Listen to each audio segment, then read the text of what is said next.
Bonjour et bienvenue dans cette quatrième et dernière vidéo de notre chapitre sur les probabilités. Alors on refera des probabilités les prochaines années, mais pour cette année, on s'arrêtera là. On récapitule. On a vu ce qu'était une expérience aléatoire. On a rempli tout le vocabulaire, une issue, une expérience qui est réalisée. On a vu le mot événement, on a vu les événements contraires, incompatibles, etc.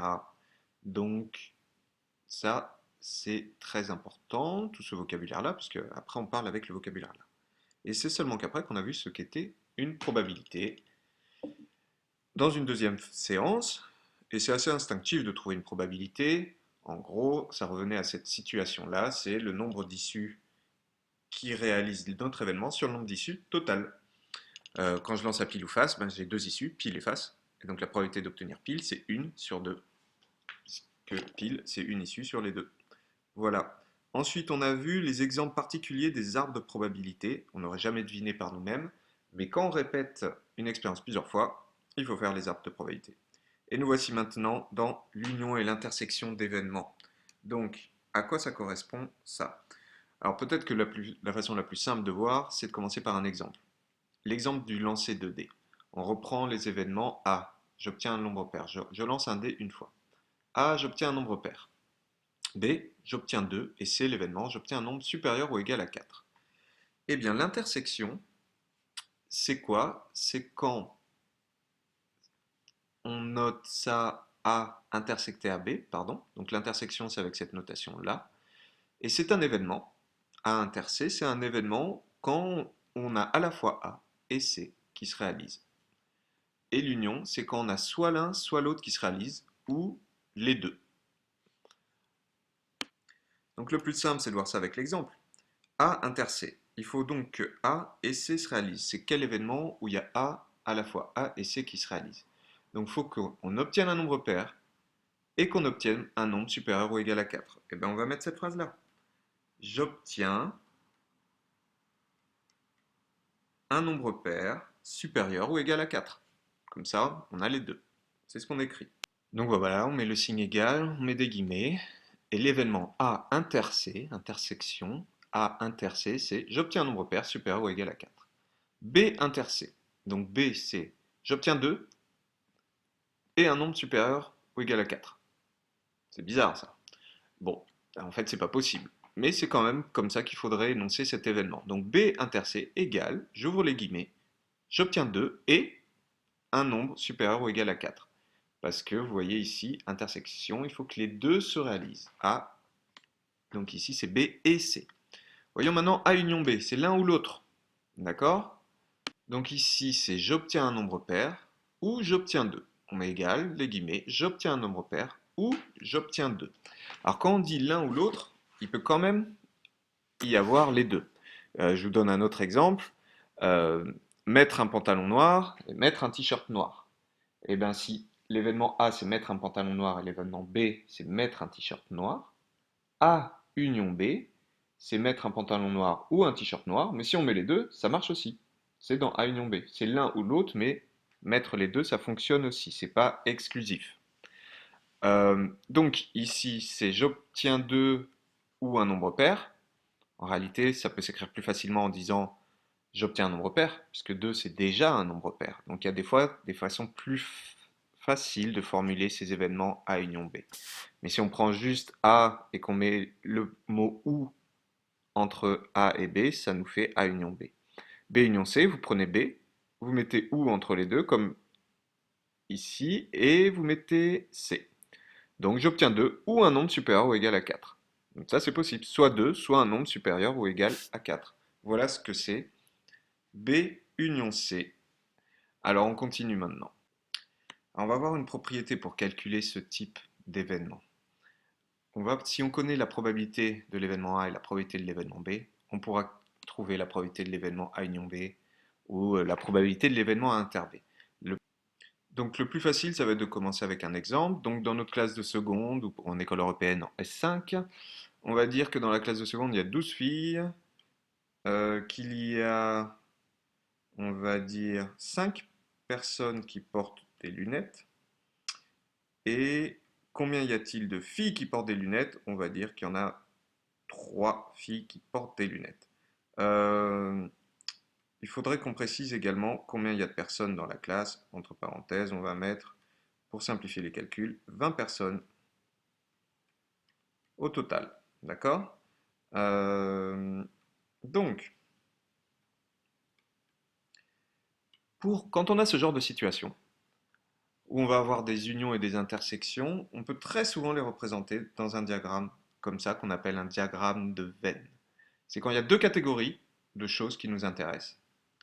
Ça peut être ici, bah, c'est filles-garçons, ça c'est une catégorie, c'est le genre, d'accord? Et porter de lunettes ou pas porter de lunettes. Donc ici, on va dire que fille, c'est là, et que ici, ça va être les personnes qui portent des lunettes. Vous voyez, ça c'est, on met tout le groupe des filles là. Là, on met tout le groupe des personnes qui portent des lunettes. Donc ici, à l'intersection des deux, et d'ailleurs c'est pour ça que ça s'appelle intersection ceci, il y a les personnes qui sont à la fois des filles et qui portent des lunettes. Vous voyez, l'un et l'autre. Donc là, j'ai complété un petit peu l'énoncé. On dit qu'une personne est absente aujourd'hui.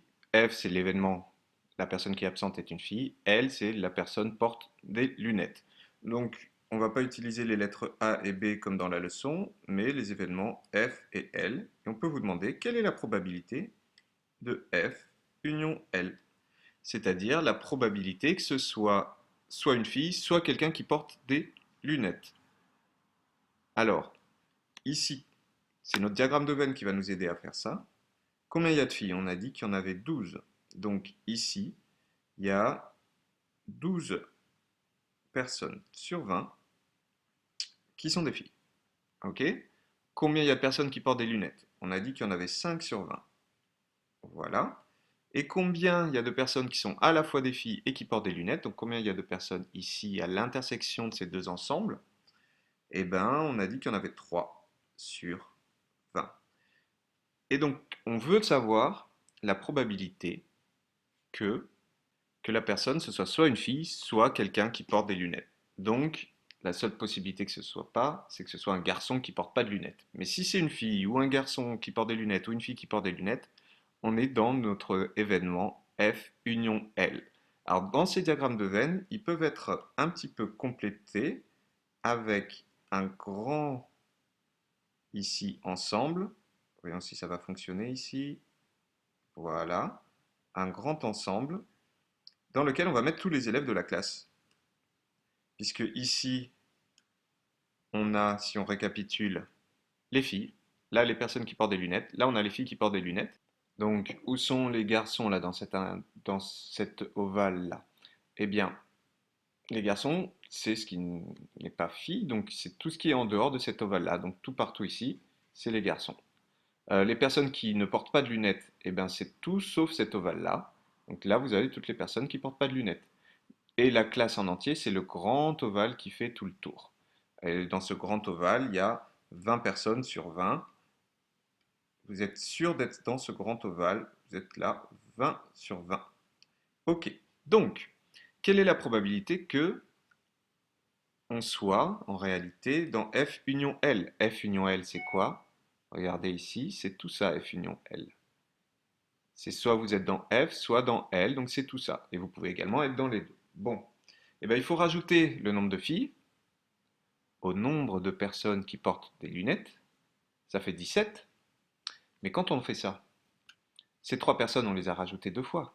Puisque ces trois filles qui portent des lunettes, on les a à la fois rajoutées dans les 12, qui sont les filles, et dans les 5 qui portent des lunettes. Donc ce 3, on l'a rajouté deux fois, c'est une fois de trop. Donc qu'est-ce qu'il faut faire? Il faut faire les 12 filles, plus les 5 personnes qui portent des lunettes, moins enlever cette intersection des deux. Une autre façon de le représenter, mais qu'on fera qu'une seule fois là dans l'exemple, c'est juste pour vous expliquer. Parce qu'imaginez qu'on soit dans un groupe de 1000 personnes, je ne vais pas pouvoir le faire. Mais là, j'ai donc représenté les 12 filles. Puisqu'on est 20 dans la classe, il y a 8 garçons, d'accord? Et il y a 3 filles qui portent des lunettes. Comme il y a 5 personnes au total, il y a 2 garçons qui portent des lunettes. Donc là, j'ai fait les lunettes. Bon. Donc maintenant, ma question, c'est de savoir F union L. Donc des filles ou des personnes qui portent des lunettes. Il y en a combien? Bah là, ça se voit combien il y en a. Il y en a 12, et là, plus les deux garçons qui portent des lunettes, c'est 14. Mais comment on retrouve ça dans la formule? On ne peut pas faire 12 filles plus 5 personnes qui portent des lunettes, parce que ça fait 17 et pas 14. Pourquoi? Parce que c'est 3 personnes. On les ajoute à la fois quand on compte les filles et à la fois quand on compte les personnes qui portent des lunettes. On les a ajoutées 2 fois, ces 3 personnes. Donc il faut les enlever une fois pour éviter de les compter 2 fois. Donc, comment est-ce qu'on va calculer notre probabilité de F union L? Eh bien, c'est la probabilité que ce soit une fille, plus la probabilité que ce soit une personne qui porte des lunettes, moins la probabilité que ce soit une fille qui porte des lunettes. Les 3 personnes dont on a parlé, qu'on a compté 2 fois, et qu'il faut compter une fois. Donc, il faut la soustraire ici. Eh bien, c'est notre formule qui est là. P de A union B, c'est P de A plus P de B moins P de A inter B. Et maintenant, si on applique cette formule et qu'on fait comme une équation, qu'on fait passer les choses de l'autre côté, je fais passer ça de ce côté-là et ça de ce côté-là. Ça fait qu'on a une formule pour P de A inter B qui est égale à P de A plus P de B moins P de A union B. Et voilà. Alors, qu'est-ce que je peux vous dire de plus? Tiens, on va préciser un peu le diagramme de Venn ici et voir qu'effectivement, il est très pratique. Cet ensemble-là, là, bon, vous allez être plus précis que moi, hein, d'accord? Donc cet ensemble-là, c'est quoi? C'est 3 sur 20. C'est F inter L. Et on a un autre ensemble. Quelle couleur? J'ai pas encore utilisé le vert. Cet ensemble-là, qui réunit tout ça, c'est F union L. Et donc dans ce grand ensemble vert, combien il y a de personnes? Eh ben, on va le calculer puisqu'on n'avait pas fini de le calculer ici. Donc dans cet ensemble vert, il y a probabilité de F, c'est donc 12 sur 20, plus 5 sur 20, moins 3 sur 20, ce qui fait 14 personnes sur les 20 au total. La probabilité que la personne qui soit absente soit une fille ou quelqu'un qui porte des lunettes est donc de 14 sur 20. Donc dans cet ensemble vert, il y a 14 sur 20, 14 personnes sur 20 qu'on retrouve ici dans notre ensemble, ces 14 là. Hop. Ok. Il nous reste un petit énoncé qui est assez instinctif. Il faut juste se rappeler du vocabulaire. Vous avez deux événements, s'ils sont incompatibles, qu'est-ce qui va se passer? Ça veut dire qu'il ne peut pas y avoir à la fois A et B. Ça veut dire que votre diagramme, eh ben, dans votre groupe de la classe, vous avez les A d'un côté, les B de l'autre, mais ils ne vont jamais s'intersecter. Donc forcément, la formule de A inter B, ici, la probabilité que vous soyez à la fois dans A et dans B, ben, elle est de 0, puisque vous ne pouvez pas être à la fois dans A et dans B. Donc là, c'est 0. Et la probabilité de A union B, eh ben, si on suit l'autre formule, c'est P de A plus P de B, moins P de A inter B. Mais comme on vient de voir que P de A inter B, c'est 0, alors c'est juste P de A plus P de B. Ça peut être utile dans des énoncés. Bon, on va effacer ça, que je vous ai juste tracé pour vous exposer les choses. Et sur la minute qui me reste dans cette leçon, on va regarder des énoncés d'exercices. Donc voilà des types d'exercices qu'on peut avoir. Si ça se trouve, on n'aura aucun énoncé, et juste on vous dit EF, c'est deux événements, et on a différentes formules. Ça, c'est, je vous rappelle, l'événement contraire, F bar. Et donc, il faut calculer juste avec les formules qu'on vient de voir. Ou alors, on peut avoir des énoncés concrets, comme le 13 par exemple.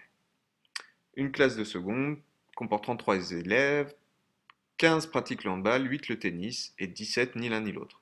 Donc là, c'est pas les filles, garçons et lunettes pas lunettes, c'est handball pas handball et tennis pas tennis. Donc quand vous ferez votre diagramme, vous ferez un grand ovale pour toute la classe, un ovale pour le handball, un ovale pour le tennis où ils vont se chevaucher. Et attention, il faudra savoir où mettre le 17, c'est ceux qui pratiquent ni l'un ni l'autre. Donc ici, même chose, des élèves prennent chinois comme option, d'autres prennent espagnol, puis il y en a qui ont pris les deux. Donc petit rappel sur les 8 secondes qui me restent, c'est union E, c'est chinois ou espagnol, ou les deux. Très bien, au revoir.